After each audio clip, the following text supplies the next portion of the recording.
نحمده ونصلي ونسلم على رسوله الكريم أما بعد فأعوذ بالله من الشيطان الرجيم بسم الله الرحمن الرحيم والمحصنات من النساء إلا ما ملكت أيمانكم كتاب الله عليكم وأحل لكم ما وراء ذلكم أن تبتغوا بأموالكم محصنين غير مسافحين فما استمتعتم به منهن فآتوهن أجورهن فريضة ولا جناح عليكم فيما تراضيتم به من بعد الفريضة إن الله كان عليما حكيما صدق اللہ العظیم۔ سورہ نساء یہ 5واں پارہ آج سے شروع ہو رہا ہے، 4 پارے مکمل ہو گئے ہیں۔ آیت نمبر 24 ہے۔ آپ کے سامنے پچھلے درس میں 14 ایسی عورتیں ان کا ذکر کیا گیا تھا کہ جن سے نکاح کرنا ناجائز ہے، حرام ہے۔ آج 15ویں قسم ہے عورتوں کی کہ جن سے نکاح کرنا حرام اور ناجائز ہے۔ تو کل 15 قسمیں قرآن کریم نے ذکر فرمائی ہیں، جس میں سے 15 میں سے 13 رشتے وہ ہیں کہ جن سے نکاح ہمیشہ ہمیشہ کے لیے حرام ہے۔ رہ گئے 2 رشتے، تو ان سے نکاح عارضی طور پر کرنا حرام ہے۔ اگر وہ رکاوٹ ہٹ جائے تو پھر ان سے نکاح کرنا صحیح ہے۔ 13 رشتے وہ ہیں کہ جن سے ہمیشہ ہمیشہ کے لیے نکاح کرنا حرام ہے 15 میں سے، اور 2 رشتے وہ ہیں کہ جن سے فی الحال عارضی طور پر نکاح کرنا حرام ہے۔ جب وہ رکاوٹ ہٹ جائے تو پھر ان سے نکاح کرنا جائز ہے۔ تو وہ 2 رشتے میں بھی میں عرض کروں گا۔ پہلے اس آیت کا جو ابھی پڑھی ہے اس کا مطلب کہ 15واں جو رشتہ ہے، 15ویں جو صورت ہے، یا یوں کہیں 15ویں جو عورت ہے کہ جن سے نکاح کرنا حرام اور ناجائز ہے، وہ عورتیں ہیں کہ جو خاوندوں والی ہیں، یعنی پہلے سے نکاح میں موجود ہیں، آلریڈی نکاح میں موجود ہیں۔ تو ایسی عورت جو پہلے سے نکاح میں موجود ہو، خاوند ان کے زندہ ہیں اور وہ اپنے خاوند کے نکاح میں ہیں، تو ایسی عورت سے نکاح کرنا حرام اور ناجائز ہے، اس لیے کہ وہ پہلے سے نکاح میں ہے۔ تو یہ 15ویں صورت ہے۔ اب میں نے عرض کیا کہ 13 صورتیں وہ ہیں کہ جس میں بالکل کسی موقع پر نکاح کرنا جائز نہیں ہے۔ 2 صورتیں ایسی ہیں کہ عارضی طور پر، وقتی طور پر ان سے نکاح کرنا جائز نہیں ہے، ورنہ جائز ہے۔ وہ 14ویں صورت کیا ہے؟ 2 صورتیں کون سی ہیں؟ یعنی کہ 14 اور 15۔ 2 بہنوں سے، آخری مسئلہ آیا تھا نا کہ 2 بہنوں سے نکاح کرنا اکٹھے سگی بہنوں سے ناجائز ہے۔ لیکن اگر ایک بہن سے نکاح کیا، اب اس کے ہوتے ہوئے دوسری بہن سے نکاح کرنا جائز نہیں ہے۔ لیکن اگر ایسا معاملہ ہوا کہ اپنی بیوی سے اس کا معاملہ نہ بن پایا یا اس کا انتقال ہو گیا، تو اس آدمی نے بیوی کی بہن سے نکاح کر لیا، جائز ہے۔ تو دیکھیں، ایک ہی وقت میں 2 بہنوں کو اکٹھا کرنا، سگی بہنوں کو، وہ حرام ہے۔ لیکن اگر ایسا معاملہ، اور وہ یہ بھی وقتی حرام ہے، مستقل حرام نہیں، وہ کیا کہ اگر بالفرض بیوی کا انتقال ہو جائے یا بیوی کو طلاق دے دی اور اس نے بیوی کی بہن سے نکاح کر لیا، تو وہ جائز ہے، اس لیے کہ اس کے نکاح میں ایک ہی وقت میں 2 سگی بہنیں تو نہیں ہیں نا، الگ الگ اوقات میں تھیں۔ دوسری صورت جو عارضی طور پر نکاح کرنا جس سے جائز نہیں ہے، وہ کیا ہے؟ خاوندوں والی عورتیں، شوہروں والی عورتیں، کہ بھئی ایک عورت پہلے سے کسی کے نکاح میں موجود ہے، اس عورت سے نکاح کرنا جائز ہی نہیں ہے۔ اور اسی طرح اس حالت میں بھی نکاح کرنا جائز نہیں ہے کہ جس حالت کا تعلق پہلے والے نکاح کے ساتھ ہو۔ مثال کے طور پر کسی نے ایک عورت کو طلاق دی، ٹھیک ہے، یا وہ عدت میں ہے۔ اب یہ خاتون، اس سے کوئی دوسرا آدمی نکاح نہیں کر سکتا جب تک کہ عدت پوری نہ ہو۔ اگر عدت کا پیریڈ ابھی تک باقی ہے، اس کا وقت ابھی تک باقی ہے، اور اس سے اگر کسی نے نکاح کر لیا، نکاح نہیں ہوگا، کیونکہ اس عدت کا کنیکشن، اس کا تعلق پہلے والے نکاح سے موجود ہے۔ اس لیے عدت کا مطلب کیا ہوتا ہے؟ عدت وہ پہلے والے نکاح ہی کی وجہ سے عدت میں عورت بیٹھتی ہے۔ تو اس لیے اگر عدت کے اندر کسی نے نکاح کر لیا، نکاح نہیں ہوگا۔ کسی عورت سے نکاح کر لیا، اس عورت کا نکاح نہیں ہوگا، اس عورت کا تو نہیں ہوگا تو اس آدمی کا بھی نہیں ہوگا۔ بعض ایسے معاملات آتے ہیں کہ وہ جھوٹ بول دیتے ہیں اور عدت کا پیریڈ ختم نہیں ہوتا اور عدت کے دوران نکاح پڑھوا لیتے ہیں، قاضی نکاح خواہ کو پتہ نہیں ہوتا۔ عالم الغیب اللہ کی ذات ہے، اللہ کے علاوہ کسی کی ذات نہیں ہے۔ اب وہ انہوں نے عدت کے دوران نکاح کروا لیا تو اس آدمی کا نکاح نہیں ہوگا، چاہے وہ بیت اللہ کے سائے میں نکاح پڑھوائیں یا کسی اجتماع میں نکاح پڑھوائیں، نکاح ہی نہیں ہوگا اس کا، حرام ہے، ناجائز۔ اگر 5 منٹ بھی عدت کے ختم میں باقی ہوں، ان 5 منٹوں میں نکاح کروا لیے، نکاح نہیں ہوگا اس کا۔ تو یہ 2 رشتے وہ ہیں کہ جن سے عارضی طور پر نکاح کرنا حرام ہے، اگر وہ رکاوٹ ختم ہو گئی تو پھر نکاح کرنا جائز ہے۔ میں نے آپ کے سامنے بات عرض کر دی۔ چلتے چلتے ایک مسئلہ، یہ مسئلہ پہلے بھی آیا تھا لیکن بار بار بتانا پڑتا ہے، اس لیے کہ مسجد کے اتنے مسائل ہم بار بار بتا رہے ہیں، ہمارے نمازی اس پر عمل نہیں کر رہے، یہ تو پھر مسجد سے باہر کے مسئلے ہیں۔ تو کہ بھائی یہ بیوی کی بہن کو سالی نہ کہا کریں، بچوں کی خالہ کہہ دیا، بیوی کی بہن کہہ دیا، ٹھیک ہے، سالی نہ کہیں۔ یہ سالی کا لفظ دوسری قوموں کی نگاہ کے اندر گالی ہے، تو ایسے لفظ کا انتخاب نہ کریں، اس کا الٹرنیٹ کوئی اور متبادل کوئی اور لفظ استعمال کریں۔ ہندو لوگ کہتے ہیں نا سالی آدھی گھر والی، اور یہ کہتے بھی ہیں آج کل ڈراموں میں یہ سکھایا جا رہا ہے، اور کہتے ہیں کہ ہم تو تمہاری سالی ہیں، آدھی تو تمہاری گھر والی ہیں۔ اس کا مطلب جانتے ہو کتنا عجیب مطلب ہے اس کا؟ تو لہذا بچوں کی خالہ کہہ دیا، بیوی کی بہن کہہ دی، اپنی سسرالی بہن کہہ دیا، بہت سے معاملات ہیں، یہ کوئی اسی پر سوئی اٹکی بھی تو نہ ہونی چاہیے۔ خیر، اب یہ 15ویں صورت جن سے نکاح نہیں ہو سکتا، عورتوں کی 15ویں قسم جن عورتوں سے نکاح نہیں ہو سکتا وہ ذکر کیا جا رہا ہے۔ والمحصنات من النساء، اور شوہروں والی عورتوں سے نکاح کرنا حرام ہے، الا ما ملکت ایمانکم، مگر ان عورتوں کو آپ اپنے پاس رکھ سکتے ہیں کہ جو تمہاری باندیاں ہیں۔ میں عرض کروں گا، جو تمہاری باندیاں ہیں ان کو تم اپنے پاس رکھ سکتے ہو، وہ اگرچہ کسی اور شوہر کی ہے تم ان کو اپنے پاس رکھ سکتے ہو، وہ تمہارے لیے جائز ہے۔ میں عرض کرنے لگا ہوں، کتاب اللہ علیکم، یہ جو اللہ نے 15 قسم کی عورتوں کو حرام قرار دیا کہ ان سے نکاح کرنا حرام اور ناجائز ہے، اللہ فرماتے ہیں یہ اللہ کا تم پر قانون ہے، یہ اللہ کا قانون ہے۔ ان عورتوں میں سے کسی عورت کے ساتھ نکاح کرنا حرام ہے، جائز نہیں ہے، یہ اللہ کا قانون ہے۔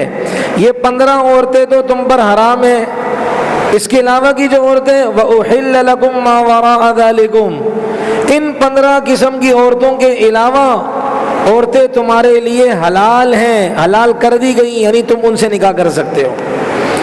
اب نکاح کیسے کرو گے؟ ان تبتغوا اب نکاح کی شرطیں بتائی جا رہی ہیں۔ ان تبتغوا باموالکم، کہ تم ان عورتوں کو اپنے مال کے ذریعے سے ان کو تلاش کرو، محسنین، اور تمہارا ارادہ، تمہاری نیت پاک دامنی کی ہو، غیر مسافحین، شہوت پوری کرنے کی نیت نہ ہو، صرف اپنی خواہش پوری کرنے کی نیت نہ ہو۔ 3 شرطیں یہاں ہیں، ایک اور شرط ہے قرآن کریم میں دوسری جگہ، وَلَا مُتَّخِذِي أَخْدَانٍ، کہ وہ نکاح بھی کھلم کھلا کیا جائے، عَلَى اعلان کیا جائے، چھپ چھپ کر یاریاں دوستیاں نہ لگائی جائیں، کھلم کھلا نکاح کا اعلان کیا جائے۔ فَمَا اسْتَمْتَعْتُمْ بِهِ مِنْهُنَّ، بس جن عورتوں سے تم نے نفع حاصل کیا، اب عورت کو انسان اپنے نکاح میں لے کر آیا، اس سے نفع لے رہا ہے، وہ اس کی خدمت کر رہی ہے، یہ اس سے نفع لے رہا ہے مختلف قسم کی، تو لہذا فآتوہن اجورہن، آپ ان کو ان کے مہر دیں فریضۃً، اور یہ اللہ کی طرف سے طے شدہ ہے، مہر دینا پڑے گا، یہ اللہ کی طرف سے طے شدہ ہے۔ ہاں جو آپ نے مہر طے کر دیا، اگر آپ اس سے باہمی رضامندی سے آپ اگر اس سے زیادہ دینا چاہتے ہیں تب آپ کی مرضی ہے، آپ اگر اس سے کم دینا چاہتے ہیں، بیوی اگر اس پر راضی ہے تب مرضی ہے۔ یعنی اللہ فرماتے ہیں وَلَا جُنَاحَ عَلَيْكُمْ فِي مَا تَرَاضَيْتُمْ بِهِ مِن بَعْدِ الْفَرِيضَةِ، کہ آپ نے کوئی مہر مقرر کر دیا، اب خاوند کہتا ہے کہ نہیں میں نے بیوی کا مہر 10,000 روپے رکھا ہے، میں 15 دوں گا، تو آپس کی رضامندی سے 15 طے کر لو۔ یہ بیوی نے کہا میرا شوہر بڑا اچھا ہے، نیک ہے، وقت پر ریکارڈنگ کرتا ہے، بہت اچھا ہے، یہ نیک مانو ہے، لہذا میں 10,000 جو ہے نا مہر طے ہوا ہے تو میں کیا کروں گی، میں 7,000 لوں گی۔ بھائی اپنے حق سے خود دستبردار ہو رہی ہے، اپنے حق کو خود کم کر رہی ہے، میاں بیوی راضی تو کیا کرے گا قاضی، وہی والی بات ہے۔ تو اللہ اسی کو فرماتے ہیں وَلَا جُنَاحَ عَلَيْكُمْ، اور تم پر کوئی گناہ کی بات نہیں ہے، فِيمَا تَرَاضَيْتُمْ بِهِ مِن بَعْدِ الْفَرِيضَةِ، کہ مہر مقرر کرنے کے بعد جس مقدار پر تم راضی ہو جاؤ، چاہے تم بڑھا کر دو بیوی کو اگر مرد ہے، یا تم اپنا حصہ کم کروانے پر راضی ہو جاؤ اگر عورت ہے، آپس میں طے کر لو، کوئی مسئلہ نہیں ہے۔ ان اللہ کان علیما حکیما، اللہ تعالیٰ جاننے والے حکمت والے ہیں۔ اس میں کچھ بہت اہم باتیں ذکر کرنی ہے۔ میں نے ایک بات اللہ نے فرما دیا کہ یہ 15 قسم کی عورتیں تم پر حرام ہیں، ہاں، اور یہ 15 قسم کی عورتوں میں سے جو 15ویں قسم ہے، یعنی شوہروں والی عورتیں، خاوندوں والی عورتیں، جو خود اس وقت کسی کے نکاح میں ہے، اس عورت سے تمہارے لیے نکاح کرنا حرام ہے، مگر جو باندیاں تمہارے پاس آ جائے۔ مطلب اسلامی ملک کا کے حکمران نے کافر ملک والوں سے جہاد کیا، مسلمانوں کی فوجیں وہاں گئیں، کافروں سے لڑی، اور ان کی عورتوں کو انہوں نے اپنی قید میں لے لیا، ان کے مردوں کو قید میں لے لیا۔ اب ان کی عورتوں کو جو قید میں لے لیا کافروں کی، اور ان کے خاوند موجود ہیں، ان کافر عورتوں کے خاوند موجود ہیں، اپنے علاقوں میں ہیں، تو یہ بھی تو نکاح والی ہیں، یہ بھی خاوندوں والی ہیں۔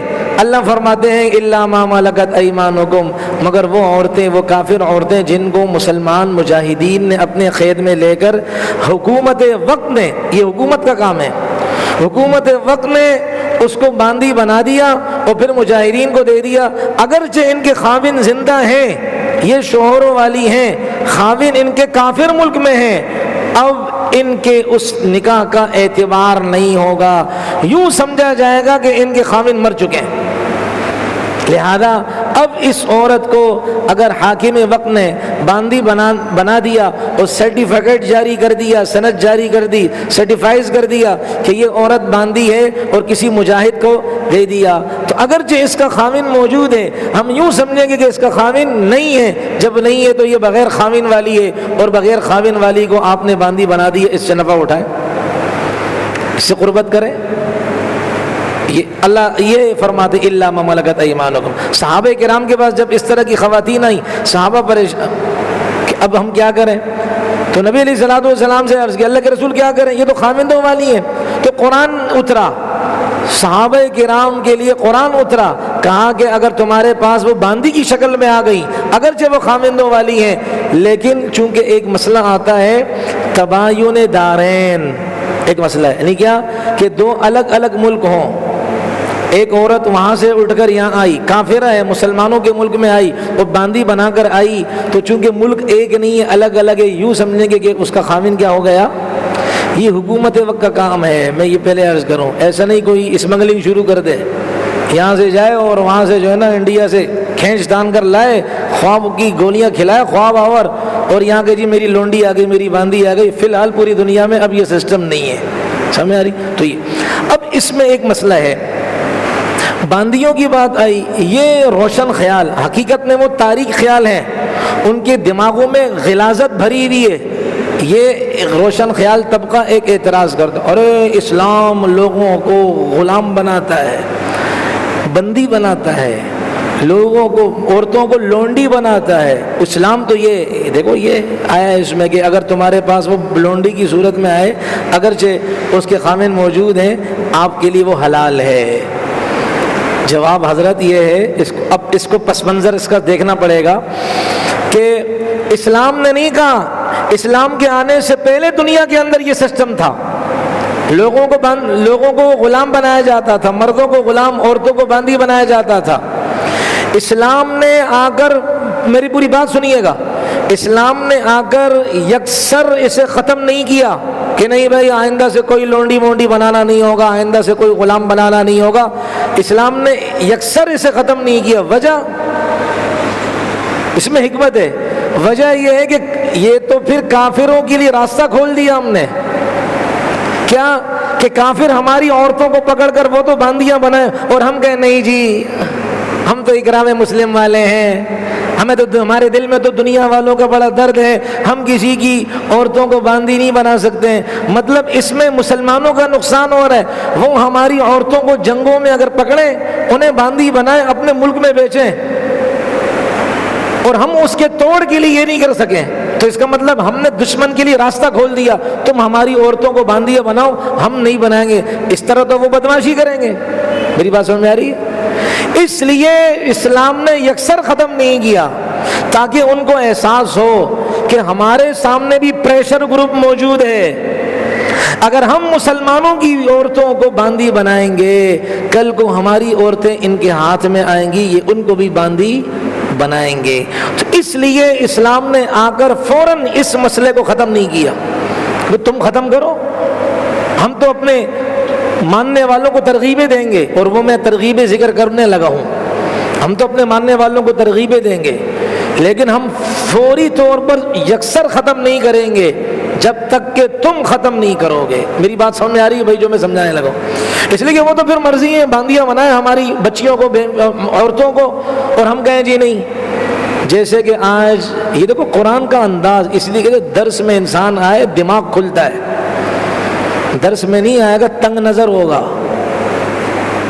پھر وہ یہی کہے گا فلسطین والوں کے لیے دعا نہ کرو. یہ ہمارے حضرات کا طریقہ نہیں ہے, یہ حاضرات, یہ تمہارے حضرات کا طریقہ نہیں ہے, جھوٹ بول رہے ہو. قرآن, ہمارے حضرت محمد الرسول اللہ صلی اللہ علیہ وسلم اور ہمارے نبی کا طریقہ یہ ہے, مظلوم کے لیے دعاؤں کا اہتمام ہونا چاہیے. مسجد نبوی کے مصلی پر میرا نبی تو مظلوموں کے نام لے لے کر دعائیں کریں, اور میں کہوں کہ جی حضرات کے طریقہ نہیں ہے, استاد سے حکم. اس لیے یہ بات عرض کر دوں کہ اگر ہم اس طرح ان کو کھلی چھوٹ دے دیں کہ جی وہ تو ہماری عورتوں کو باندیاں بنائیں اور ہم کچھ بھی نہ کریں, جیسے کہ آج کل, نہیں, ہمیں کافروں کو مارنے کا نہیں ہے. مطلب وہ بلے کچلے کیما بنائیں ان کا, ان کی چھوٹے چھوٹے بچے, ایک بچی کے سینے میں 20 سے 21 گولیاں پیوست کی ہیں, جی وہ خیر ہے, وہ بلے مارے, ہم نہیں مار سکتے. حضرت مہدی کا انتظار کریں گے, حضرت مہدی آئیں گے پھر انتظار کریں گے. حضرت مہدی آئیں گے, تم حضرت مہدی کا انکار کرو گے, تم سے کوئی بعید نہیں ہے. اس لیے کہا جاتا قرآن کے کہ جب کھولیں قرآن کو سمجھے تو اللہ تعالیٰ ہمیں عالمی سوچ نصیب فرمائیں گے. تو اس لیے شریعت نے یکسر ختم نہیں کیا باندیوں کے اس سسٹم کو کہ تم بھی ختم کرو نا, اور ہم تو اپنے پیروکاروں کو باندیوں کے بارے میں ایسی ایسی باتیں بتائیں گے کہ وہ ایسے ان کے ساتھ سلوک کریں گے انسان حیران رہ جائے گا. مثال قرآن کریم میں ایک جگہ آتا ہے, اگر کافر تمہارے قبضے میں آ جائے تو قرآن فوراً, شریعت فوراً یہ نہیں فرماتی ان کو باندیاں بناؤ, یہ حکومت کا کام ہے. اس سے پہلے اگر ابھی تک حکومت نے ان کے غلام بننے کا سرٹیفکیٹ جاری نہیں کیا, اس سے پہلے کیا کر لو, ایک کام کر لو. وہ کیا, فَإِمَّا مَنًّا بَعْدُ وَإِمَّا فِدَاءً, یا تو ان کے ساتھ نیکی کر کے ویسے ہی ان کو چھوڑ دو, جاؤ یار آزاد ہو. وَإِمَّا فِدَاءً, یا یہ ہے کہ ان سے فدیہ لو, مطلب تاوان لو کہ اتنے پیسے دے دو, اس کے بدلے میں تم آزاد ہو. تو شریعت نے یہاں دیکھے قرآن کریم میں کہ جیسے کوئی کافر آئے تو تمہاری مرضی ہے، چوائس تمہاری ہے، اختیار تمہارا ہے، انتخاب تمہارا ہے، مرضی اور تمہاری ہے، وہ کیا کریں آپ؟ یا تو آپ ان کے ساتھ نیکی کا کام کریں، ویسے ہی آزاد کر دیں، وَإِمَّا فِدَاءً، یا آپ ان سے کچھ لے لیں، اس کے بدلے میں آپ ان کو چھوڑ دیں۔ تیسری صورت، یا آپ ان کو غلام بنا دیں، اور غلام بنانے کے بعد پھر کیا رویہ اختیار کرنا ہے؟ سبحان اللہ۔ اور غلام بنانے کے بعد شریعت نے کیا کیا ترغیبات دی ہے؟ حضرت ابو بکر صدیق رضی اللہ عنہ فرماتے ہیں، جس انسان، نبی علیہ السلام نے فرمایا، جس کا مفہوم یہ، جس انسان نے اپنے غلاموں کے ساتھ اچھا رویہ اختیار نہیں کیا، اللہ جنت میں داخل نہیں کریں گے۔ غلام کافر ہے، اس کا کافر ملک کا قیدی آیا، اس کو حکومت نے دے دیا غلام بنا کر، کافر ہے، بتوں کو پوج رہا ہے یہ، لیکن یہ مسلمان اگر اس اپنے کافر غلام کے ساتھ نیک رویہ اختیار نہیں کرے گا، اللہ کے نبی نے فرمایا جنت میں داخل نہیں ہوگا۔ اب دیکھو غلاموں کی مانگ، غلاموں کا بھاؤ دیکھیں شریعت کی نگاہ میں، کہ اللہ تعالیٰ کے حبیب علیہ السلام نے کتنی سخت وعید سنائی ہے ان کی بے اکرامی اور ناقدری کرنے پر۔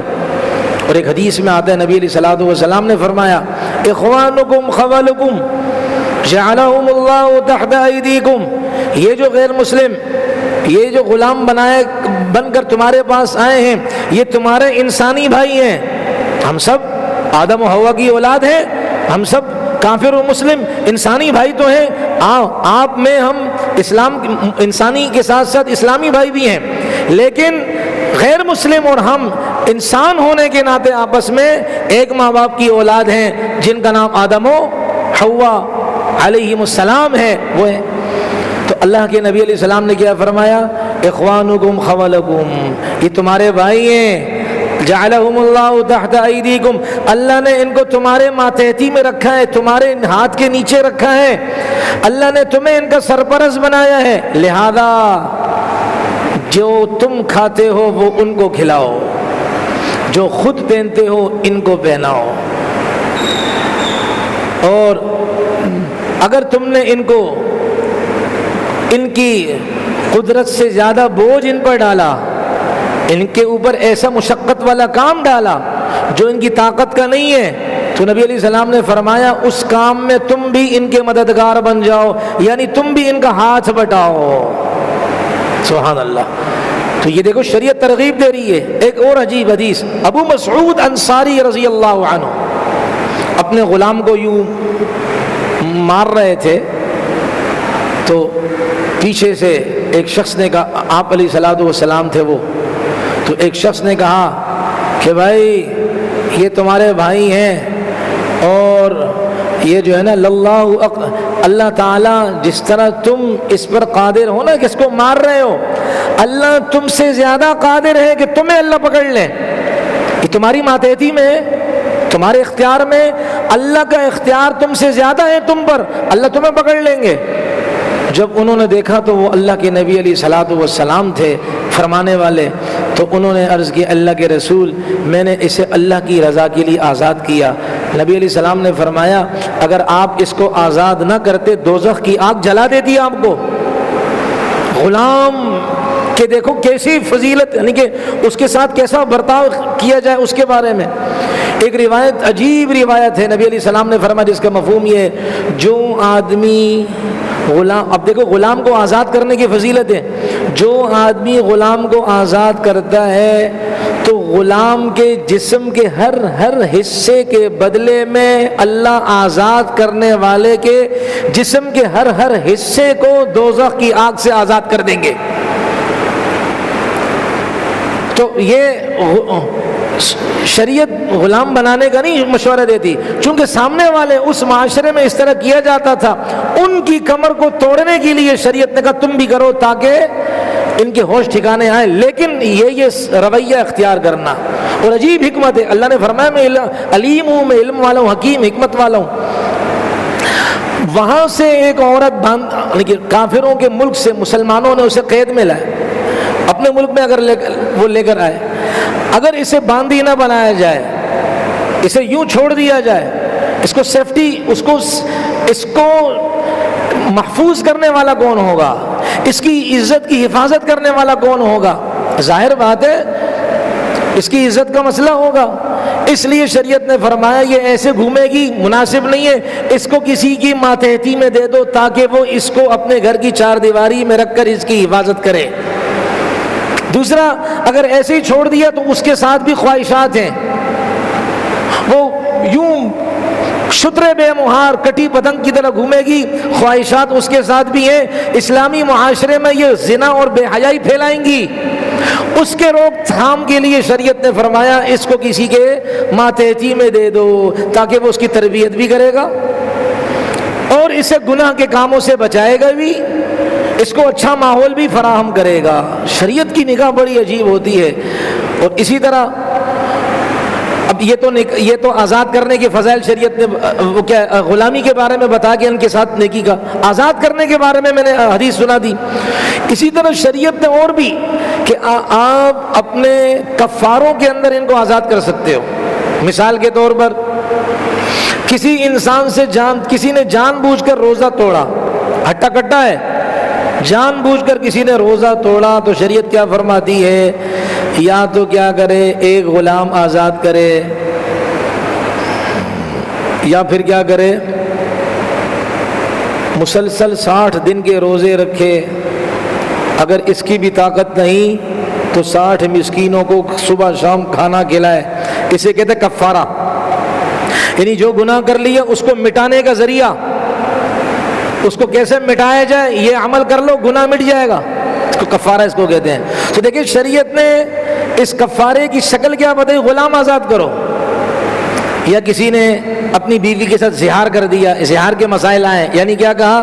اپنی بیوی کو کہا کہ تو میرے نزدیک میری ماں بہن کی طرح ہے، تمہاری پیٹھ میری ماں کی پیٹھ کی طرح ہے، تم میری ماں کی طرح ہو، اس طرح تو زہار کہا جاتا ہے۔ یہ گناہ تو کر لیا اس نے، اب اس کا حل کیا ہے؟ اس کا حل یہ ہے کہ یہ کیا کرے، وہ غلام آزاد کرے یا روزے رکھے۔ شریعت نے اس کی 3 روزے تو اس کی ترغیب دی شریعت نے۔ یا اسی طرح ایک صورت شریعت نے یہ بتائی ہے کہ غلام اپنے آقا کے ساتھ ایگریمنٹ کر لے، سائن کر لے۔ کیا؟ غلام کو آقا یہ کہے کہ بھائی آپ مجھے اتنے سالوں میں اتنے روپے کما کر دے دو، جب آپ اتنے روپے کما کر دے دو گے آپ آزاد ہو۔ اس کو کہتے ہیں عقد کتابت، ہماری عربی زبان کے اندر عقد کتابت کہتے ہیں۔ تو دیکھو یہ بھی غلام کو آزاد کرنے کی شکلیں اللہ بتا رہے ہیں، تدبیریں اللہ بتا رہے ہیں۔ اور بھی اس طرح کی صورتیں ہیں۔ ایک یہ ہے کہ ایک عورت کسی کی باندھی بن گئی اور اسی سے اس کی اولاد ہوئی، اس کو کہا جاتا ہے ام ولدہ۔ اب اس آدمی نے اگر اپنی زندگی میں اس عورت کو جس کا بچہ ہوا ہے اس کے ہاں سے اگر اس عورت کو آزاد نہیں کیا، یہ آدمی مر گیا، اس کے مرنے سے آٹومیٹکلی وہ آزاد ہو جائے گی، ام ولدہ۔ تو ایسے تو کئی صورتیں ہیں، موقع کو دیکھتے ہیں اور میں نے کچھ آپ کے سامنے عرض کیے کہ دیکھیں یہ غلامی کی شریعت کیسے جو ہے نا وہ غلاموں کو وہ سپورٹ فراہم کرتی ہے، اور ان کی کے بارے میں ہمیں کتنی ترغیبات دی جاتی ہیں۔ تو اس لیے یہ جو شور برپا کیا جاتا ہے کہ اسلام میں غلامی کا تصور، تو وہ میں نے تھوڑا سا آپ کے سامنے بتا دیا۔ اور یورپ میں جو حال کیا جاتا ہے تھا نا غلاموں کا، وہ سب کے علم میں ہونے چاہیے، جانوروں سے بدتر سلوک کیا جاتا تھا۔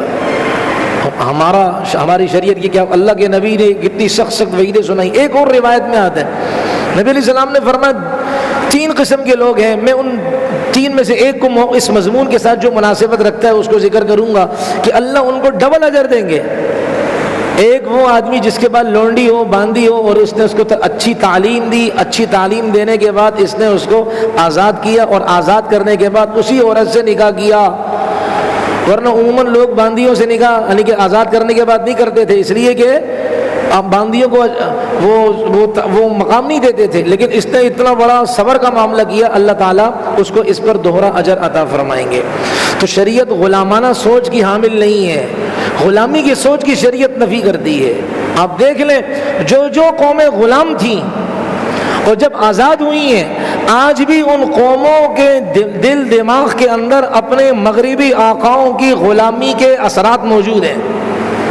برطانیہ کے ماتحتی بھی جو ممالک تھے ان کے اندر غلامی کے اثرات موجود ہیں، اور اسی طرح فرانس کے ماتحتی میں جو ممالک ہیں ان کے ہاں غلامی کے اثرات ابھی بھی کیا ہے موجود ہیں۔ اب حال دیکھ لو، ہمارا کوئی بھی وزیر جاتا ہے USA، اب حال دیکھ لیں وہاں جاتا ہے، کبھی بھی کوئی آدمی حافظ قرآن عافیہ صدیقی کے بارے میں نہیں کہتا کہ ہماری بہن یہاں قید ہے، تم اس کو آزاد کرو، تم نے اس کے ساتھ ظلم کیا ہے، تمہارے پاس کوئی ثبوت نہیں ہے، تم نے بغیر ثبوت کے جھوٹے وہ کیسز اس پر مسلط کر کے اسے قید بنا کر رکھا ہے، غلاموں سے بدتر حشر کیا جاتا ہے۔ ان کے ہاں اس کی کوئی ترتیب نہیں ہے، اس لیے کہ غلام ابن غلام ابن غلام ابن غلام ہے۔ ہماری شریعت نے ہمیں آزاد فضاؤں میں سانس لینے کا درس دیا ہے۔ اللہ تعالی ہمیں آزادی کی نعمت کرنے کی، قدر کرنے کی توفیق عطا فرمائے۔ آزادی کا مطلب یہ نہیں 14 اگست کو پاں شروع کر دو، یہ گناہگار ہوں گے، یہ دکان والے گناہگار ہوں گے، یہ جو اتنے بڑے بڑے ہاتھی کی سونڈ نما بچوں کو بیچتے ہیں، یہ چند روپے تو بیچ رہے ہیں لیکن اس سے کتنا گناہ پھیل رہا ہے پتہ ہے؟ نمازیوں کی نماز کی توجہ ختم ہوتی ہے، نماز پڑھ رہے ہوتے ہیں، بچے بجا رہے ہوتے ہیں، اب بچے کیا وہ بڑے بجا رہے ہوتے ہیں، اور کوئی دل کا مریض گھر کے اندر موجود ہے، یہ اس کو پتا ہو نا کہ جس کے گھر میں مریض ہو، جس کے ہاں یہ نہیں ہے تو اس کو احساس نہیں ہوتا کہ جس کے گھر کے اندر دل کا مریض ہو، بلڈ پریشر کا مریض ہو، یا کسی بھی بیماری میں مبتلا آدمی ہو، جب یہ آواز سنتا ہے اس کی رات کی نیند اڑ جاتی ہے، پھر اس کو نیند نہیں آتی، بے چینی کے ساتھ پوری رات گزار رہا ہوتا ہے۔ ابا نے 10 روپے دیے، 100 روپے دیے، جا بیٹا کر، اس لیے کہ ہم آزاد ہیں۔ آزادیاں ترتریوں کے ساتھ نہیں ہوتی ہیں، آزادی جس اللہ نے یہ ملک دیا ہے تو اس اللہ کی قدردانی کرے اور اس ملک کے ساتھ اور اسلام کے ساتھ وفا کا ثبوت دیں، یہ ہے آزادی کی قدر و قیمت۔ اللہ ہمیں توفیق عطا فرمائے۔ خیر، بات طویل نہ ہو جائے، اللہ فرماتے ہیں کہ اس کے ان 15 عورتوں کے علاوہ، آج بہت اہم مسائل ہیں، غور سے سنیے گا، ان 15 عورتوں کے علاوہ آپ پر اور عورتیں حلال ہیں، یعنی اگر آپ ان سے نکاح کرنا چاہیں تو آپ ان سے نکاح کر سکتے، لیکن نکاح کی شرطیں 3 یہاں بتائیے، چوتھی دوسری جگہ اللہ نے بتائی ہے۔ وہ شرط کیا ہے؟ ان تبتغوا باموالکم، آپ ان عورتوں کو تلاش کریں، یعنی ایجاب و قبول جو کہا جاتا دولہے کو، یا یہ کہ دولہے کے جو ہے نا وہ بزرگ لڑکی کے گھر میں جاتے ہیں، پسند کرتے ہیں، یہاں سے ہاں وہاں سے ہاں، یہ کہ آپ تلاش کریں ان عورتوں کو۔ اس میں سبق ملا کہ بہتر یہ کہ لڑکے والے لڑکی والوں کے گھر جائیں، تلاش کریں، اچھا رشتہ ملے۔ ایک باموالکم، آپ ایسے رشتوں کو مال کے ذریعے سے تلاش کریں، مطلب کیا؟ نکاح کے اندر مال بھی دو، مہر دو، جائز نہیں۔ اللہ ہمیں معاف فرمائے کہ جو کرنے کے کام ہے ہم کرتے نہیں، اور جو نہ کرنے کے کام ہو ہم کیا کر رہے ہیں۔ یہ اس سے مراد مہر ہے، مہر، کہ آپ تلاش کریں، یعنی کیا مطلب تلاش کریں؟ آپ اچھے رشتوں کا انتخاب کریں، اور پھر باموالکم، آپ ان رشتوں میں مہر دیں۔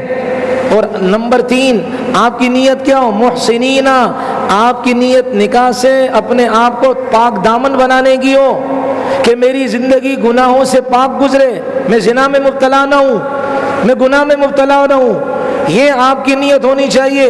غیر مصافحین، شہوت رانی نیت نہ ہو، وقتی طور پر خواہش پوری کر دی، نہیں، بلکہ آپ کی نیت کیا ہو کہ میں پاکی والی زندگی گزاروں، اللہ مجھے نیک اولاد عطا فرما دے، اور پھر اس نیک اولاد کو اللہ تعالیٰ میرے لیے صدقہ جاریہ بنا دے۔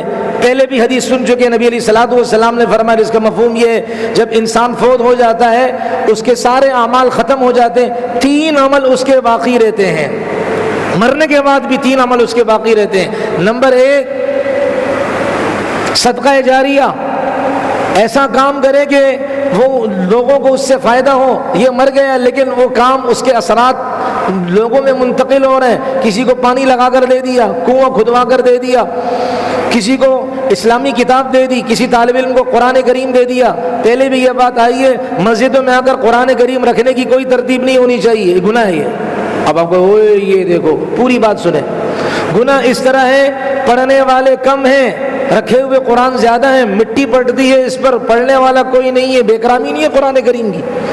اس لیے صدقہ جاریہ وہ ہو کہ جس چیز کا موقع ہو اس اعتبار سے صدقہ کیا جائے. مثال کے طور پر فلسطین والے بھوک سے مر رہے ہیں اور ہم یہاں کیا ہے دے کے کھلائے لوگوں کو, اور پھر مسجد میں اعلان بھی ہوتے ہیں ماشاءاللہ کہ جی آج فلاں جو کھادو ہے اور ظہر کی نماز تو بعد فلاں جو کھادو ہے تیرا بیڑا غرق نہ ہو کھادو. جب مسجد میں کھانے کا اعلان کرنا حرام, مسجد میں کھانے کا اعلان کرنا یہ کیا کون سا طریقہ آ گیا بھائی؟ یہ خدا کا گھر ہے. ہم بعض لوگ مسئلے بھی صرف چسکے مارنے کے لیے سنتے ہیں, نہیں, مسجد میں کھانے پینے کا اعلان کرنا جائز ہی نہیں ہے. مسجد اس کے لیے تھوڑی بنائی گئی ہے. جیسے کہ بعض مسجدوں میں بیٹھ کر بے حیاؤں اور بے شرموں کی طرح نافے چیک کرتے ہیں اور ہم ہنس رہے ہوتے جی. یہ اس ظلم کے بارے میں مولوی صاحب ہی بولیں گے. ہمیں چونکہ شروع سے لت لگی ہوئی, ہم تماشا دیکھتے ہیں, ہم تماشائی ہیں نا, تماشا دیکھتے ہیں کہ مولوی صاحب بولیں گے صرف, ہم نہیں بولیں گے. اب بیٹھے ہوتے ہیں ادھر, کبھی ادھر عجیب ماشاءاللہ سے لٹایا ہوا ہوتا ہے, یوں کھینچ رہا ہوتا ہے, اس کی ناف چڑھا بے حیا. اگر زیادہ شوق ہے اپنے گھر میں لے جا, اپنے گھر میں لے جا, وہاں کوئی کمرہ اس کے لیے کر. خدا کا کام گھر اس کے لیے, جس کے لیے اللہ کا گھر ہے اس کو تو میں آباد نہیں کر رہا, اور جس کام کے لیے اللہ کا گھر نہیں اس سے میں جا کے اللہ کے گھر کو کیا کر رہا ہوں, برباد کرنے کی نعوذ باللہ کوشش کر رہا ہوں. یہ ان لوگوں کی باتیں ہیں کہ جو ماشاءاللہ چہرے مہرے سے بڑے ہی کچھ دیندار لگتے ہیں. حضرت یہ طریقہ غلط ہے, اس میں ہم سب گناہ گار ہیں. اگر ہم دیکھیں کہ مسجد میں یہ کام ہو رہا ہے, ہم نہ روکیں, پیار و محبت سے. لڑنا نہیں ہے کہ جی ہم نے یہ مسئلہ سنا, یہ عمل ٹھیک نہیں ہے, آپ نے کرنا ہے باہر جاؤ, سیڑھیوں پر لٹاؤ تو یہ کام کرو, یا اپنے گھر کا کوئی بیڈ اس کو دو اور اس کو 1 گھنٹہ فری سروس چھپا ایمبولینس والا سسٹم وہاں شروع کرو. یہ اللہ کا گھر ہے, یہ کوئی جو ہے نا وہ یہ سول اسپتال کا کوئی وارڈ نہیں ہے بھائی, اللہ کا گھر ہے. فی بیوت اذن اللہ ان ترفع ویذکر فیہا اسمہ, اللہ کے گھر کے اندر اللہ نے فرمایا میرے گھر میں تم میرا نام لو, میرے ذکر کو بلند کرو. اور ہم آج یہ کام کر رہے ہیں, اللہ میں معاف فرمائے. تو خیر بات کہاں سے کہاں نکل رہی ہے, تو شرط کیا ہے بھائی کہ نیک صدقہ جاریہ. نمبر 2, نبی علیہ السلام نے فرمایا سارے اعمال ختم ہو جاتے انسان کی زندگی کے جو اس نے کیے ہیں, قبر میں چلا گیا, اب ان عملوں کا اثر اس کے قبر میں اس تک فیض نہیں پہنچتا. لیکن 3 عمل ایسے ہیں کہ اگر وہ مر بھی گیا قبر تک اس کے اثرات پہنچتے ہیں. ایک صدقہ جاریہ, نمبر 2 او ولد صالح یدعو له, نیک اولاد جو اس کے لیے دعا کرے. تو نیک اولاد کس راستے سے آئے گی؟ نکاح کے راستے سے آئے گی. تو اس لیے اس نکاح سے انسان کی نیت کا محسنین, اپنے آپ کو پاک دامن کرنا کہ میں پاکی والی زندگی گزاروں, زنا بدکاری سے بچ جاؤں, گندی حرام قسم کی دوستیوں سے بچ جاؤں, غیر مصافحین, اور صرف اس نکاح سے مقصد شہوت رانی نہ ہو, صرف خواہشات کی تکمیل نہ ہو. 3, چوتھی شرط جو یہاں نہیں ہے وہ دوسری جگہ آئے گی, ولا متخذی اخدان. نکاح کی چوتھی شرط یہ ہے کہ اسے کھلم کھلا کیا جائے, اس کا اعلان کیا جائے. اس لیے حدیث پاک میں آتے نبی علیہ السلام نے فرمایا اعلنوا النکاح, نکاح کا اعلان کرو. اعلان کا مطلب یہ نہیں کہ ہم مسجدوں میں اسپیکروں میں شروع ہو جائیں, اعلان کا مطلب ہے کہ اس کی کھلم کھلا اس کی تشہیر کریں. اپنے بچے کی رشتے کے لیے کیا ہے وہ جو دن جب طے کرے نکاح کا, تو اپنی برادری میں جائیں کہ جی میرے بچے کا نکاح ہے, آپ ضرور آئیں. یہ ہے تشہیر, شہرت دینا. تو یہ 4 بنیادی کیا ہے شرطیں ہیں جو شریعت نے ہمیں بتائی ہیں. فَمَا اسْتَمْتَعْتُمْ بِهِ مِنْهُنَّ فَآتُوهُنَّ أُجُورَهُنَّ فَرِيضَةً. ان عورتوں سے تم نے فائدہ حاصل کیا, اب ان کا مہر ان کو دے دیں جو اللہ کی طرف سے فرض کیا ہوا ہے. استمتاع کے معنی نفع حاصل کرنا, بس یہ آج کا اہم بنیادی عنوان ہے یہ والا. پھر اس کے بعد بات ختم. اب یہ عنوان کب تک جاتا ہے اس کا نہیں میں کہتا کہ آپ ان عورتوں سے نفع حاصل کریں تو اس نفع حاصل کرنے کے بدلے میں آپ ان کو کچھ دے دیں. استمتاع نفع حاصل کرنے کو کہتے ہیں. اب میں آپ کو دیکھیں, پہلے ایک نکاح تو یہ جو ہم آپ کرتے ہیں کہ گواہ مہر ہو اور عورت سے نکاح ہو گیا اور کوئی ایگریمنٹ سائن نہیں کیا کہ 1 مہینے تک کا نکاح, 2 مہینے تک کا نکاح، اسے کہتے ہیں نکاح ہے مؤبد، ہمیشہ کا نکاح۔ اور اسلام ہم یہی کرتے ہیں۔ شروع زمانے میں ایک نکاح اور ہوتا تھا، شروع زمانے میں وہ نکاح کیا تھا کہ مثال کے طور پر اس کی شروع زمانے میں اجازت تھی، بعد میں اس کا حکم ختم کر دیا، اس کو کہتے ہیں نکاح مؤقت۔ کہ صحابہ نے عرض کیا اللہ کے رسول صلی اللہ علیہ وسلم، ہم جاتے ہیں جہاد میں، کئی دن لگ جاتے ہیں، عورتیں ہوتی نہیں ہیں، کئی دن لگ جاتے ہیں، اللہ کے رسول کیا کریں ہم؟ آپ علیہ الصلوۃ والسلام نے فرمایا آپ وہاں عارضی طور پر نکاح کر لیں۔ میں مختصر خلاصہ عرض کر رہا ہوں، اسے نکاح مؤقت کہتے ہیں۔ مطلب یہ ہے کہ گواہوں کی موجودگی میں، یہ پہلے بھی ہوتا تھا، گواہوں کی موجودگی میں آپ کیا کریں، کسی عورت سے نکاح کریں، اب جیسے ہی کیا ہے وہ سفر ختم ہو گیا، اب بیوی آپ سے کیا خود بخود آپ کے نکاح سے نکل گئی، اس میں طلاق دینے کی ضرورت نہیں ہوتی تھی۔ یہ شروع اسلام میں جائز تھا، اس لیے کہ اسلام کے سارے احکام ایک دم نہیں ہے، آہستہ آہستہ شروع میں جائز تھا، بعد میں شریعت نے منع کر دیا، ٹھیک ہے۔ اب اس آیت سے شیعہ متعہ کو ثابت کرتے ہیں کہ متعہ کرنا حلال ہے۔ اللہ نے فرمایا فَمَسْتَمْتَعْتُمْ بِهِ مِنْهُنَّ کہ عورتوں سے تم متعہ کرو تو ان کو پھر ان متعے کی رقم دے دو۔ متعہ کیا چیز ہے؟ لیکن ایک ہے نکاح مؤقت جو ہمارے ہاں ہے، ایک ہے نکاح مؤبد، وہ بھی میں نے بتا دیا کیا کہ نکاح ہوتا تھا، 2 گواہ بھی ہوتے تھے، لیکن ایک مخصوص مدت کے لیے، جیسے ہی مدت ختم ہوتی عورت آٹومیٹکلی طور پر نکاح سے نکل جاتی تھی۔ یہ اسلام سے پہلے کی بات بھی تھی، اسلام کے شروع کے زمانے میں بھی تھا، بعد میں شریعت نے اسے منع کر دیا، ٹھیک ہے۔ ایک ہے متعہ، اب یہ سراسر زنا ہے متعہ، اور اس کو یہ شیعہ اس سے قرآن کی اس آیت سے کھینچ تان کر ثابت کرتے ہیں اور صحابہ پر الزام لگاتے ہیں۔ متعہ کیا ہے؟ متعہ یہ ہے کہ کسی بھی عورت کے ساتھ کسی آدمی نے آپس میں کیا ہے وہ خواہش کی تکمیل کی باتیں کی، اور انہوں نے کہا ٹھیک ہے 1 گھنٹے کا 2 گھنٹے کے پیسے لیے، اور اس میں کوئی گواہ نہیں ہوتے، کوئی خطبہ نکاح نہیں پڑھایا جاتا، کوئی گواہ نہیں ہوتے ہیں، چھپ کر کے یہ کیا ہے زنا کا گناہ کا کام کر لیتے ہیں، یہ ہے متعہ۔ علامہ قرطبی رحمۃ اللہ علیہ فرماتے ہیں یہ متعہ آسمانی کسی مذہب میں جائز نہیں ہے، اسلام میں جائز نہیں، کسی مذہب آسمانی مذہب میں جائز نہیں ہے، یعنی یہ خالص زنا ہے۔ اور شریعت کیسے زنا کی ترغیب دے سکتی ہے؟ زنا تو چھوڑے، زنا کے قریب آنے والے جو راستے ہیں، جن راستوں سے انسان زنا تک پہنچتا ہے، شریعت تو ان راستوں کے اوپر پہرے ڈالتی ہے، اور شریعت فرماتی ہے وَلَا تَقْرَبُوا الزِّنَا، زنا کے قریب نہ آنا، یہ نہیں فرمایا زنا مت کرو، زنا کے قریب مت آنا، یعنی زنا تک پہنچانے والے راستوں کو بھی اختیار نہ کرو۔ اب وہ ثابت کرتے ہیں کہ جی نہیں دیکھو متعہ تھا صحابہ نے کیا، بھائی وہ صحابہ نے جو کیا وہ شروع زمانے میں وہ نکاح موقت تھا۔ نکاح موقت کا مطلب سمجھ آ گیا نا، یعنی کچھ عرصے کے لیے، ہمارے ہاں جو نکاح ہوتا کچھ عرصے کے لیے نہیں، پوری زندگی، آگے بات نہ بنے وہ الگ مسئلہ ہے۔ نکاح موقت کسے کہتے؟ کچھ عرصے کے لیے کسی خاتون کے ساتھ نکاح کا معاملہ کرنا 2 گواہوں کی موجودگی کے اندر، اور جب وہ ٹائم پیریڈ ختم ہو جاتا ہے تو یہ عورت آٹومیٹکلی طور پر اس کے نکاح سے نکل جاتی تھی، اور پھر یہ عورت فوراً کسی اور سے نکاح نہیں کرتی تھی، بلکہ اب میں کیا کروں بھائی یہ مسئلے ہیں بتانے پڑیں گے، بلکہ وہ ایک جو خواتین کے خاص ایام ہوتے ایک پیریڈ تک انتظار کرتی تھی کہ ایسا تو نہیں ہے کہ جس کے ساتھ میں نے یہ نکاح موقت کے دن گزارے ہیں ہو سکتا ہے اس کی وجہ سے میرا پاؤں بھاری ہو گیا، حمل سے ہو گئی، اس لیے ایک پیریڈ گزارتی تھی، تو اس میں پتہ چل جاتا ہے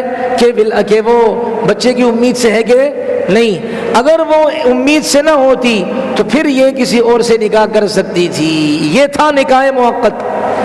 اب یار لوگوں نے اس کو کیا کر دیا، متعہ کے اندر مکس کر دیا، اور کیا کہا کہ صحابہ یہ کرتے تھے، یہ ہے یہ وہ کون سا ہے نقوی، اس کا تو نام لینا بھی صحیح نہیں ہے، اس نے کتنی بڑی توہین کی ہے. کہا بعض صحابہ یہ کرتے تھے. ارے بھائی یہ تمہارے والا متع تھوڑی کرتے تھے، اور یہ ابتدائی اسلام کا زمانہ ہے. میری بات سمجھ میں آ رہی نہیں آ رہی؟ ان کا جو متع ہے وہ تو 5 منٹ کے لیے بھی ہوتا ہے، آدھے گھنٹے کے لیے بھی ہوتا ہے، اس میں کوئی گواہ موجود نہیں ہوتے، چھپ کر کے ہوتا ہے، گواہ وغیرہ کی ترتیب نہیں ہوتی. متع کروا لیا اور اس کے بعد کیا ہے، وہ کسی اور سے اگر نکاح کرنا چاہے، ایک مینسز کا ایک دورانیہ وہ انتظار نہیں کرتی ہے. نکاح موقت میں تو یہ ہوتا ہے، یہاں یہ انتظار نہیں ہوتا، یہاں کیا اگلے دن دوسرے سے کیا، اگلے دن تیسرے سے کیا. یہاں تو یہ مسئلے ہیں. اس لیے یہ متع تو بالکل حرام اور ناجائز ہے، یہ زنا ہے، اس کا تو تصور نہیں ہو سکتا ہماری پاکیزہ شریعت کے اندر. میری بات سمجھ نہیں آ رہی؟ یہ ہمارے بعض ساتھی نا یہ ان سے بڑے متاثر ہو جاتے ہیں اور پھر ان کے گیت گاتے ہیں، خصوصاً محرم کے دنوں میں ان کے گیت گاتے ہیں. تو بھائی کبھی ہمارے پاس بھی آؤ، کچھ ہم سے سنا ہوتا، کچھ ہم سے کہا ہوتا، غیروں سے کہا تم نے، غیروں سے سنا تم نے، تو کچھ ہمارے پاس بھی آتے کہ یہ تمہیں گمراہ کرنا ہے. اب میں کچھ باتیں قرآن کریم اور ایک عقلی اعتبار سے آپ کے سامنے رکھتا ہوں. دیکھیں قرآن کریم میں اللہ تعالیٰ نے 2 موقعوں پر یہ فرمایا ہے. سورہ مومنون کے اندر اللہ فرماتے ہیں قد افلح المؤمنون، تحقیق ایمان والے کامیاب ہو گئے. الذین هم فی صلاتہم خاشعون، کون سے ایمان والے؟ کہ جو نماز خشوع کے ساتھ ڈر کر پڑھتے ہیں اور وہ زکوٰۃ دیتے ہیں. والذین هم لفروجہم حافظون، اور وہ اپنی شرمگاہوں کی حفاظت کرتے ہیں تاکہ کسی اجنبی مرد یا اجنبی عورت کے ساتھ منہ کالا نہ کرے. سمجھ میں آ رہی؟ الا علی ازواجہم او ما ملکت ایمانہم، مگر اپنی بیویوں یا اپنی باندیوں کے ساتھ یہ معاملہ نہیں ہوتا.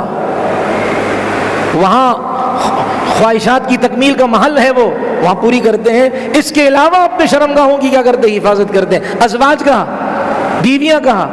اب آپ سے میں پوچھتا ہوں بھائی، متع کرنے والی کو یہ بیوی کہتے ہیں؟ متع کرنے والے کو یہ بیوی نہیں کہتے. اور اللہ نے کیا فرمایا؟ شرمگاہیں حلال ہیں بیویوں پر.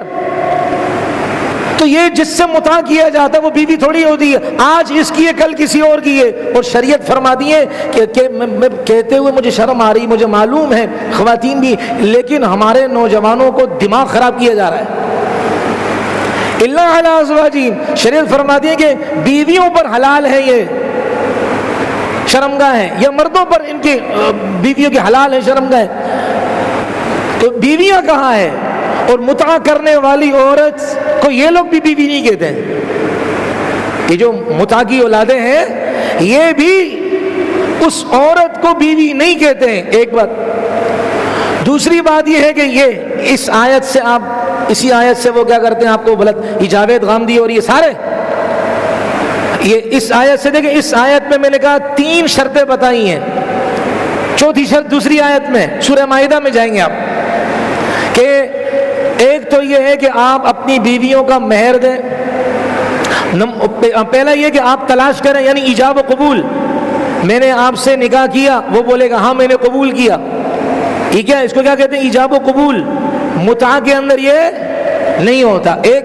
دوسرا مال کے ذریعے سے آپ ان کو، یعنی مال سے مراد مہر ہے. ٹھیک ہے.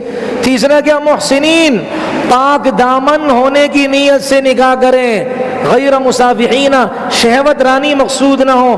متع کے اندر کون سی پاک دامنی ہوتی ہے؟ شہوت ہی شہوت ہوتی ہے. آپ ایران میں اس نیت سے نہیں جانا ہوا ہے، اللہ جنت میں لنگڑا کرے، ویسے ہی کہہ رہا ہوں. ایران میں جیسے اترے تو وہاں کھڑی ہوتی متع میں کنی، متع میں کنی، متع میں برقعوں میں ہوتی ہے، یعنی کیا؟ متع کر مجھ سے متع کر. یہ باقاعدہ وہ دعوت دیتی ہیں. اور تشیعوں کے ہاں، روافض اور شیعوں کے ہاں متع کرنے کا ثواب بہت زیادہ ہے. اس سے اگر عورت امید سے ہو گئی تو ان کے ہاں یہ بچہ اماموں کے درجے کے برابر ہوتا ہے. ان کی گندی کتابوں میں لکھا ہوا ہے یہ مسئلہ، جو خالص زنا ہے. تو بھائی کچھ سمجھ میں آ رہی ہے؟ چوتھا کیا؟ ولا متخذی اخدان. چوتھی شرط کیا ہے؟ کہ آپ نکاح کریں، کھل کر کریں، اب بتائیں متع انسان کھل کر کرتا ہے؟ حضرات ایک اعلان سنیں، آج میرے بچے کا متع ہونے والا ہے، کھل کر کرتے ہیں؟ نہیں، چھپ کر کرتے ہیں۔ ماں کو بیٹی کا پتہ نہیں ہوتا، بیٹی کو ماں کا پتہ نہیں ہوتا، بھائی کو پتہ نہیں ہوتا۔ یہ قرآن نے کیسا پکڑا ہے ان ظالموں کو، منکرین قرآن کو کیسے پکڑا ہے۔ تیسری بات، قرآن کریم میں سورہ نور میں اللہ فرماتے ہیں وَلْيَسْتَعْفِفِ الَّذِينَ لَا يَجِدُونَ نِكَاحًا حَتَّى يُغْنِيَهُمُ اللَّهُ مِنْ فَضْلِهِ، کہ جو نکاح کی طاقت نہیں رکھتے ان کو چاہیے کہ پاک دامنی والی زندگی گزارے یہاں تک کہ اللہ تعالیٰ نکاح کے قابل بنا دے۔ اور حدیث میں آتا ہے، یعنی کیا مطلب کہ اگر جب تک آپ کے پاس نکاح کی سہولت نہیں ہے آپ صبر کریں۔ اگر متع جائز ہوتا تو شریعت کیا فرماتی کہ بھئی نکاح کی ترتیب میں متع کر لو، نکاح کی ترتیب نہیں ہے، اپنی خواہش پوری کرنی ہے، کونے کھدرے میں جا کر متع کر کے واپس آ جاؤ۔ نہیں، اللہ اس حدیث میں آتا ہے، نبی علیہ الصلوۃ والسلام سے خود نبی علیہ السلام نے فرمایا کہ جس کا مفہوم یہ ہے کہ تم لوگ من استطاع یا معشر الشباب، اے جوانوں کی جماعت، من استطاع منکم الباءۃ فلیتزوج، کہ جو اپنے جو ہے نا وہ قدرت رکھتا ہے، اپنے آپ پر قدرت رکھتا ہے، اس کو چاہیے کہ نکاح کر لے۔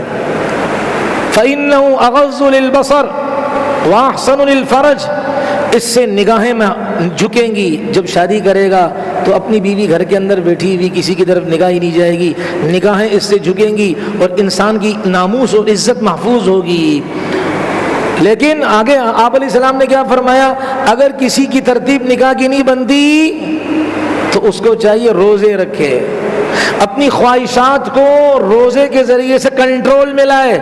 انسان جب روزے رکھتا ہے نا تو خون کی گردش جسم کے اندر جس طرح ہوتی ہے وہ کم ہو جاتی ہے، خون تو رہتا ہے لیکن خون اس تیزی سے نہیں دوڑتا جس طرح عام نارمل حالت میں۔ تو جب خون تیزی سے نہیں دوڑے گا، خواہشات، گندی خواہشات کی طرف رغبت نہیں جائے گی۔ تو نبی علیہ السلام نے فرمایا اگر کسی کی نکاح کی ترتیب نہیں بنتی اسے چاہیے کہ کیا کرے بھائی، روزے رکھے۔ اگر متع حلال ہوتا تو نبی کیا فرماتے، اس کو چاہیے کہ متع کرے۔ میری بات سمجھ میں آ رہی نہیں ہے؟ اب عقلی دلیل، بہت سی باتیں ہیں لیکن میں دیکھ رہا ہوں کہ بہت سے چہرے بیچارے پریشان ہیں، کہ اگلی بات عرض کر دوں۔ عقلی دلیل دیکھیں، ہمارے یہاں جیسے میں نے عرض کیا کہ جب کسی کا نکاح ہوتا ہے، نکاح ہو چکا ہوتا کسی کی بیٹی کا، تو کیا کہتے ہیں کہ جی یہ میرا داماد ہے، یہ میرا داماد ہے، ماشاءاللہ بڑا ہونہار داماد ہے۔ یا لڑکی کا والد ہو تو وہ کیا کہتا ہے کہ بھئی یہ میرا داماد ہے۔ یا اسی طریقے سے کیا ہے، اور لڑکی کے بارے میں اس کا سسر کیا کہتا ہے، یہ میری بہو ہے۔ ایسا ہوتا ہے۔ اگر متع اتنا اچھا قابل عمل ہو تو دکھا دو کہ کوئی کہتا ہے یار یہ میرا بیٹا ہے، متع کرنے میں بڑا ماہر ہے، یہ میری بیٹی ہے، 10 مرتبہ متع کیا، ریکارڈ توڑ دیا اس نے، ائمہ کے درجے کو پار ہو گئی بھائی، کسی نے نہیں۔ ہاں جو بغیرت قسم کا ہو وہ والا، لیکن مسلمانوں کی بات کروں، بے حیا سے بے حیا ہو وہ اس کام کی شہرت نہیں کرتا۔ اور دوسری بات، اللہ نے نعمتیں گنائی ہیں، والذی خلق من الماء بشرا فجعلہ نسبا وصہرا، اللہ نے پانی سے انسان کو بنایا اور 2 نعمتیں اللہ نے اس سے دیں اس کو، وہ کیا کہ اللہ نے اس کا نسب چلایا اور اللہ نے سسرالی رشتہ قائم کیا۔ یہ 2 بڑی نعمتیں ہیں کہ انسان کو اللہ نے پیدا کیا، اس سے اس کا سلسلہ چلا، اور پھر سسرالی سسٹم بھی اس کا چلا جب یہ نکاح کے بندھن میں بندھا۔ اب آپ بتائیں متع اور زنا، اس سے یہ دونوں نعمتیں اللہ تعالیٰ چھین لیتے ہیں، سلسلہ نسب تھوڑی چلتا ہے، زانی کی اولاد کی نسبت نہیں ہوگی، اس کی میراث کا سلسلہ نہیں ہوگا۔ تو اس لیے میرے محترم، یہ جو تشیع والا متع ہے یہ خالص زنا ہے، اور نعوذ باللہ یہ جو اپنی ویڈیو کے اندر بیانوں کے اندر کہتے ہیں صحابہ نے یہ کام کیا، وہ نکاح موقت تھا، 2 گواہوں کی موجودگی میں۔ بار بار ریپیٹ اس لیے کر رہا ہوں آج کہ تاکہ یہ سبق کی طرح ہمارے دل دماغ میں بیٹھ جائے۔ وہ یہ والا متع نہیں تھا جسے اہل تشیع کیا کرتے ہیں، پھیلاتے ہیں، وہ نعوذ باللہ صحابہ پر انگلیاں اٹھاتے ہیں، وہ صحابہ کے خلاف زبان درازی کرتے ہیں۔ اب اگلا پہلو،